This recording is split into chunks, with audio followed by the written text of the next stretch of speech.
Hello guys, আসসালামু আলাইকুম। সবাই কেমন আছেন? আশা করি সবাই ভালো আছেন। আমি এমডি সাইদুর রহমান নতুন একটা ভিডিও নিয়ে আবারও আপনাদের মাঝে চলে আসলাম। তো আজকে আপনারা দেখতেই পাচ্ছেন এই গাছগুলো বিশাল গাছ, কিন্তু এটা বিশাল বড় একটি পাহাড়। এটা হচ্ছে বর্তমানে অনেকটাই দূর চলে এসেছি, প্রায় আমাদের আমাদের এলাকা থেকে প্রায় 70 কিলোমিটার দূর। ওই জায়গায় দেখতেই পাচ্ছেন উপরে কিন্তু গাছপালা, গাছের মধ্যে কিন্তু একটা পাতা নেই, সবই জোর জোরে নিচে পড়ে গেছে। তার কারণটা হচ্ছে এই গাছগুলা কিন্তু দিন দিন এখন এমন একটা অবস্থা হয়েছে, দেখেন আপনার পাতা নাই, কিন্তু একটা ডালও পাতা নাই, গাছগুলা মরে যাওয়ার অবস্থা হয়ে গেছে। তো আসলে আমাদের এখন কি করতে হবে? যদি এখন বৃষ্টি থাকতো বা পানি পড়তো তাহলে কিন্তু গাছগুলো এরকম এরকম হইতো না। তো ফেসবুকে এমন একটা জায়গা, এখানে যদি আপনি পরিশ্রমিক বা কাজ না করেন তাহলে ফেসবুকে কখনো সফল হবেন না।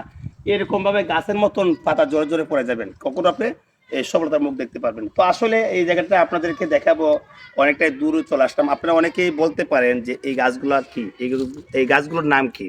এই গাছগুলো হচ্ছে রাবাট। রাবাট গাছগুলো দেখেন কত সুন্দর, কিন্তু অনেক প্রচুর গাছগুলো, কিন্তু হাজার হাজার গাছ। এই পাহাড়টা কিন্তু বিশাল বড় আকারে একটি পাহাড়। এই পাহাড়টার মাঝে গাছগুলো দেখলে আপনার মনে হয় কত একটা সুন্দর একটা ভিউ, কিন্তু গাছের গাছের মধ্যে কিন্তু একদম পাতা নেই। তো আসলে আপনাদের নতুন নতুন জায়গায় যাই শুধু আপনাদেরকে বিনোদন দেওয়ার জন্য। তো এই জায়গাটা কেমন হয়েছে বা এই জায়গাটা দেখতে কেমন, অবশ্যই আমার কমেন্ট বক্সে বলে যাবেন। ধন্যবাদ সবাইকে। সবাই ভালো থাকবেন, সুস্থ থাকবেন। দেখা হবে ইনশাল্লাহ পরে একটা ভিডিও।